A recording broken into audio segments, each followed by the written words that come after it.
devo un attimo capire. Tu saresti l'intervistatore? Sì. Ok. Ci mettiamo gli occhiali? Vedi più. E qui con noi ragazzi l'artista Roby Ro. Ciao Roby. Ciao. Bella.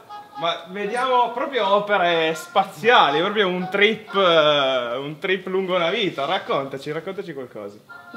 Allora, spaziali, allora partiamo da quello con i pianeti.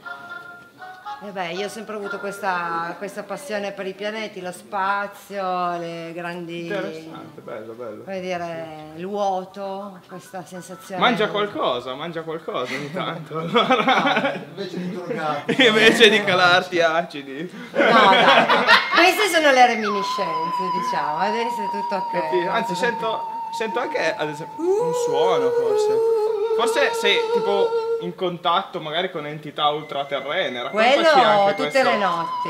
Interessante, raccontaci, quindi come funziona? Cioè scendono, vieni rapita, scendono, mi bussano alla finestra, io li faccio accomodare, facciamo un po' di festaccia insieme. Ci sta. Quindi amici di YouTube abbiamo proprio una contattista, qua parliamo a livello universale, YouTube non è solo internazionale ma universale.